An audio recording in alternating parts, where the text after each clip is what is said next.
दो युवक अपने बाइक पे जा रहे थे। पीछे से बहुत स्पीड से एक ट्रक आया और बुरी तरह से बहुत ज़ोर से डैश उस मोटरसाइकिल को लगा दिया। जो पीछे बैठा था वो भी गिर गया, पर फिलहाल वो तो ज़रा सा ठीक था, पर जो बाइक चला रहा था उसके बहुत बुरे हाल थे। पूरा खून निकल रहा था, पर अभी भी जान उसमें बाकी थी। वो ज़ोर ज़ोर से चिल्ला रहा था, कोई मुझे बचाओ, कोई मुझे हॉस्पिटल लेके जाओ, कोई मुझे बचाओ।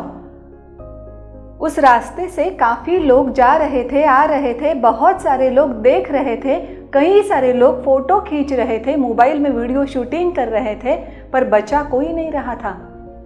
उसके दोस्त को भी बहुत सारी चोटें आई थी, फिर भी अपने दोस्त के खातिर वो कैसे तो भी वहाँ तक पहुँचा और ज़ोर ज़ोर से वो भी सहायता के लिए लोगों को पुकारने लगा।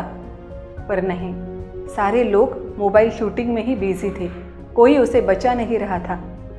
और काफ़ी समय बाद किसी ने तो भी उसे हॉस्पिटल लेकर गए, और तब डॉक्टर ने बोला था, काश आधा घंटा पहले अगर आप यहाँ पे लाते तो हम शायद उसकी जान बचा पाते थे। पता है ये युवा कौन था जिसकी जान गई? ये युवा था जिनेश जेरोमी। नाम से आपको अभी याद आ गया होगा, ये वही युवा था जब केरल में बहुत बड़ी बाढ़ आई थी, तब अपनी खुद की जान जोखिम में डाल के उसने बहुत लोगों की जानें बचाई थी। उसका घर छोटा था पर दिल बहुत बड़ा था, इसीलिए तो जब तक सरकार की राहत उन लोगों तक पहुँचे तब तक उन लोगों को इसने अपने छोटे से ही घर में सहारा दिया था। ये वही जिनेश जेरोमी था जिसने बहुत सारे लोगों की जानें बचाई थी, और वो खुद की जान बचाने के लिए चिल्लाता रहा, चीखता रहा, पर किसी को समय नहीं था उसकी जान बचाने के लिए। किसी को लगा नहीं था कि सच में हमने उसकी भी जान बचानी चाहिए। ये तो एक बात हो गई, ऐसे कितनी सारी बातें बताऊं मैं आपको। बच्चे बहुत बड़े होने चाहिए, बहुत पढ़ने लिखने से चाहिए, ऐशो आराम से रहने चाहिए, इसलिए उन पर बहुत सारा खर्चा करते हुए उन्हें फॉरेन भेज देते हैं माता पिता। वो फॉरेन में ही सेटल हो जाते हैं। जब पिताजी का देहांत होता है, माँ उसको बताती है कि बेटा पिताजी का देहांत हो गया है, तुम आ जाओ, और बेटा लिखता है, माँ अभी तो समय नहीं, पर हाँ मैं प्रॉमिस करता हूँ तुम्हारे टाइम ज़रूर आऊँगा। अरे इसलिए बड़ा किया था माता पिता ने, इसलिए भेजा था फॉरेन में। एक न्यूज़ तो मैंने ये तक पढ़ी, जब भारत में रहने वाली कजिन ने फॉरेन में रहने वाले उस भाई को अपने बताया कि तुम्हारी माँ दुर्भाग्यवश मर गई है, तब उसने कहा कि तुम ही उनका पूरा अंतिम विधि करवा लो ना, और मेरी तरफ से भगवान को आप भी दुआ मांग लो ताकि उनकी आत्मा को शांति मिले। और हाँ, जो भी कुछ खर्चा हुआ होगा मुझे बता दो, मैं तुम्हारे अकाउंट में पैसे ट्रांसफ़र करवा दूंगा। ऐसी कितनी सारी बातें बताऊं मैं आपको। कोई बोलता है मैं बहुत परेशान हूँ, मुझे लगता है कि मैं आत्महत्या ही कर लूँ, तो ये सारे लोग फेसबुक पे उसको भी लाइक देने लगते हैं। उसको तो उन्होंने बहुत अच्छे तरह से इनकरेज करना चाहिए कि अरे बाबा आत्महत्या करना कोई सोल्यूशन नहीं है, पर उसको भी लाइक देते हैं। कौन से समाज में रहते हैं हम? मुझे लगता है हम लोग पत्थर में भगवान को देखना तो सीख गए हैं, पर शायद इंसान में भगवान देखना तो दूर पर इंसान भी देख नहीं पा रहे हैं। कई सालों पहले जो नेपोलियन बोनापार्ट ने कहा था, the world suffers the most not because of the violence of the bad people but because of the silence of the good people. देखिए, कई सालों पहले नेपोलियन से कही गई हुई ये बात अब भी उतनी ही सच है।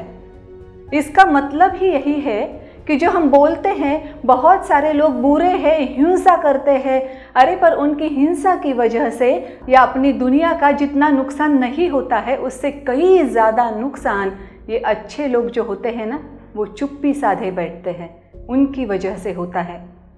हमें दिखता है कि हमारे बाजू वाले घर में कुछ प्रॉब्लम चालू है, सास बहू को या बहू सास को बहुत सारी तकलीफ़ें दे रही है, पर क्या करें, हम बहुत अच्छे लोग होते हैं ना, तो बोलते क्या है, अरे उनका उनके घर में, हमें क्या लेना देना।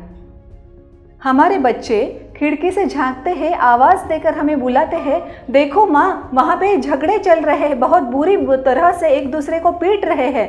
माँ क्या बोलती है, अरे तू अपनी चुपचाप पढ़ाई कर, वो रास्ते पे क्या चल रहा है तुझे क्या मतलब उससे। अब सोचिए ज़रा, अगर इस लड़के के किसी दूसरे लड़के के साथ रास्ते पे इसी तरह से झगड़े होने लगे तो कोई आएगा उसे बचाने के लिए? हमें ये सोचना चाहिए ना कि अगर हम किसी की मदद नहीं करते हैं तो शायद हमें जब मदद की ज़रूरत होगी हमारी मदद के लिए भी कोई नहीं आएगा।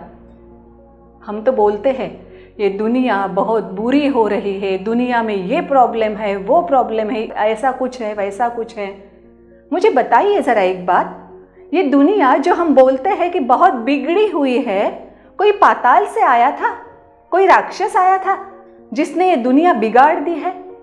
नहीं ना। तो ये भी उम्मीद बिल्कुल ना लगाए रखो कि आकाश से कोई भगवान आएगा और इस बिगड़ी हुई दुनिया को बहुत अच्छे से सुधार देगा। नहीं, बिल्कुल नहीं।